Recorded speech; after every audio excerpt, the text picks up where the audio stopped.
right, everyone. My name is Cathie Allan. I'm going to share with you my love for taking white paper and making it not white anymore. We're going to be using a rollograph. How many people have used rollograph before? 1, 2. Okay, we're going to break all the rules today. So good, you don't know any rules because I'm going to break them all. Okay? We're going to begin. What you've got in front of your desk, everything is going to stay. Okay, except when you're done, you can take the embossing powder with you and your styluses and your foam tips. Okay, but obviously the rest has to stay so that we can do a class after you guys are done. So those are going to come. You've got your paper pack in front of you. You have, I'm going to show you what's in there, so we'll get a little bit. You have some Q-tips. You have 2 pieces of newsprint. One is going to be your working surface. This one you're going to save because we're going to be doing some ironing. Does anybody iron anymore? Okay, look, well, you get to do, we're going to iron paper, okay? You're going to be, we've got a piece of ribbon that we're going to alter. This little cupcake, of course, is when we emboss. You're going to use that to catch the embossing powder so you can get it back in, okay? You've got a piece of paper towel to wipe up smears and do all kinds of clean your stamp, da-da-da-da-da. And we also have on the table baby wipes. Okay, they're there for you as well. We also have, this is what we're going to use to create our paper. You've got 2 pieces of super stock, which is 130-pound double thick white matte paper that I'm totally over the hill with. I love it.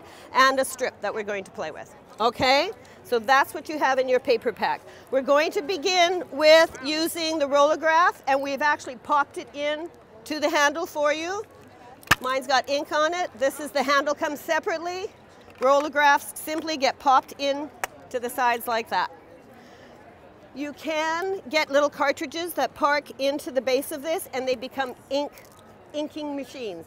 I'm not going to use that today. We're just going to use a regular full-size stamp pad. We're going to use fluid chalk.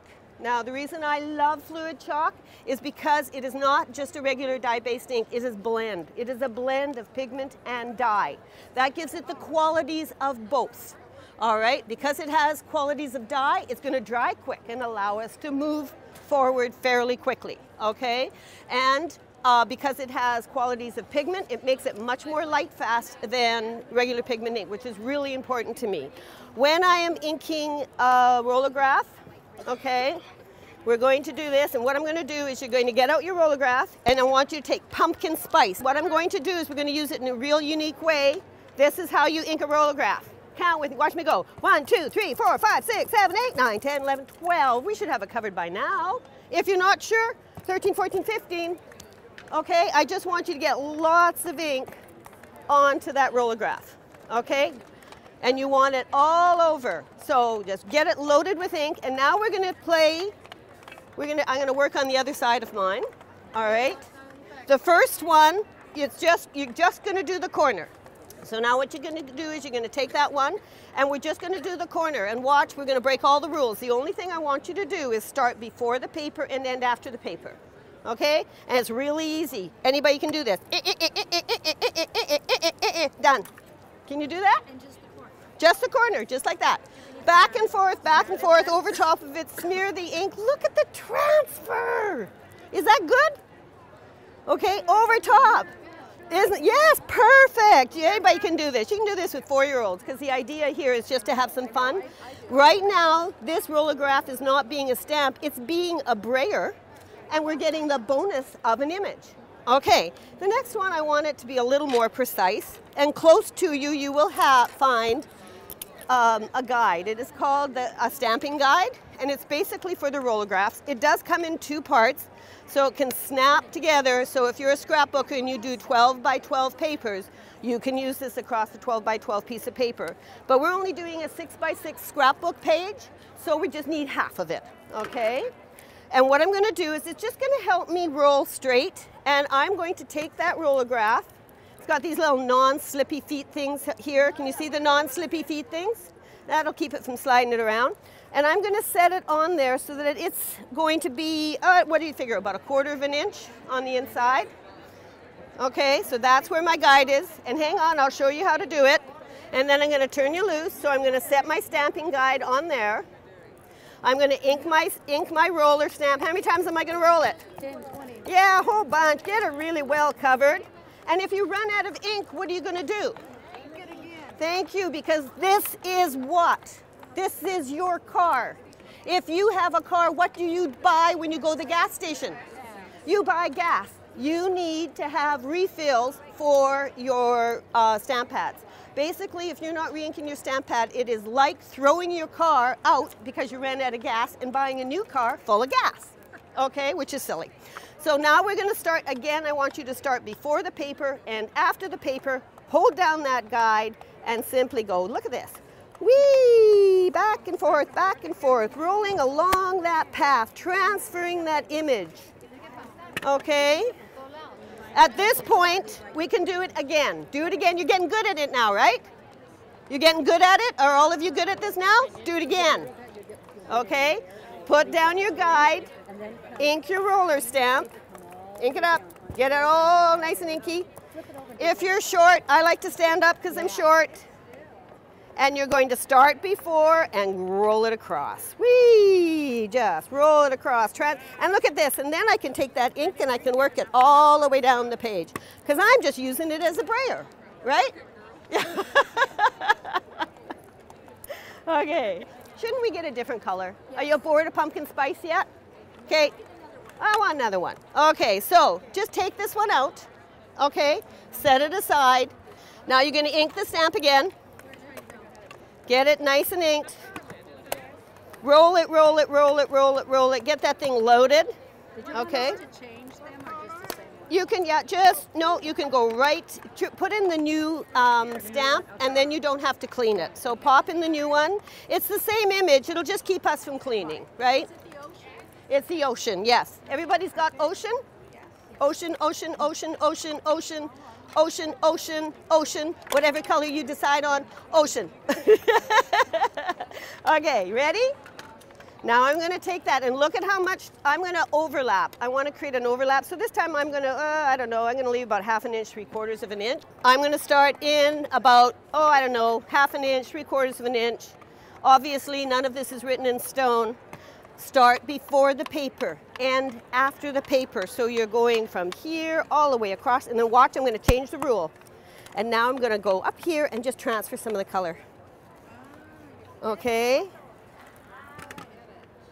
And now we have a 6x6 piece of paper completely covered in ink, just like that. And you can roll it all the way up. Right, you got your paper done? Okay. Now you're going to get your pumpkin out, and we're going to get a few other colors going here. I'm going to put mine aside. And what I'm going to add colors with, because we have more colors, why not use them, right? Yeah. Now basically when I did the page, this is when I'm building scrapbook pages. Look at this. Why did I choose my colors for this page? Because I was working around this photograph of my grandson. The yellow is for the dogs. I can't remember, it's that red dog, Clifford's nose. So I threw the yellow in because Clifford had a red yellow nose. I threw the red in because Rowan's got red hair, and the puppy he's holding is red, and the blue is for Rowan's eyes. That's why this page works, because the palette for my colors was the actual photo I was working around. Okay? So now what we're going to do is we're going to use what I consider to be, oh, thanks, darling. I call these paint brushes for my stamp pads. All right? These are what artists can do with paint brushes and their paint, I can do with these and stamp pads. These are my paint brushes for your stamp pads. And what I'm going to do is now we're going to add some color. This is how you add the color. If you go in and do direct to paper, directly to the pad with this pad, you're at the mercy of how well or not well your stamp pad is inked. Gives you no control. This gives me tons of control. Load up a foam tip. What color is this going to do for the rest of its life? Yellow. Yeah, for the rest of its life. We're never going to wash it. It's just going to do this color for the rest of its life. And now I can look at what happened. And I don't want you to do this. None of this all over the page. Okay? Small areas. Massage it. Kind of work the paper like you would want somebody to work a sore spot on your back. So you're going to add some yellow. Now look at, we're going to add 2 more colors. If you wanted just to add yellow, could you stop here? That, we got more colors, okay? So let's get the warm red and add some warm red. Again, I'm going to ink my foam tip with the warm red. What color is this going to do for the rest of its life? It's going to do a dark red. I will use it for all dark red. And listen to this. These foam tips will go in my dye-based box. Why? Because they're a blend of pigment and dye. They will dry quicker, so I put them with I use these foam tips with my dye-based foam tips, okay? They don't go in my pigment box, they go in my dye-based box because they're a blend. Okay, so you're gonna ink that up, and now offload some of it and add however much wonderful warm red that you can add to your page. My last one that we're gonna add is a little bit of the blue. That blue iris is a lovely color. I'm going to do my edges, and I'm just going to small circles, buff and buff and buff and buff and buff, buff and buff and buff and buff, until you get your page looking like that. Mine doesn't look quite that nice. But guess what? Are you learning? Learning. That's right. Thank you. Give me that. Give me 5. What? There you go. Okay? That's what you want. Okay, so we got that. Okay, now that you're so good with that, I want you to decorate that little strip the same way. Okay? Here's that little strip. Roll it. Decorate your strip. You know what you're doing now. Okay? I want you to do that little strip for me. Okay? I don't have to show you what to do. You know what to do. You're going to roll your first color back and forth, back and forth. You're going to roll your second color back and forth, back and forth. Okay? And you're going to decorate that page, decorate that strip. Because that strip is going to become your title for across the page, like that. Okay? This is a great technique to make gift bags at your stores. This is super fun. This will keep children busy for hours. I had 4 of them. Cover the table in newsprint and just let them go. Okay, so you should have a strip. Now what I want to stamp and emboss on this strip, and I'm going to show you why the irons are on here. Okay, this is what your other piece of paper newsprint is for. The irons are hot. Have any of you ever made t-shirts before? Have you ever made t-shirts before? How did you set the ink on the t-shirt?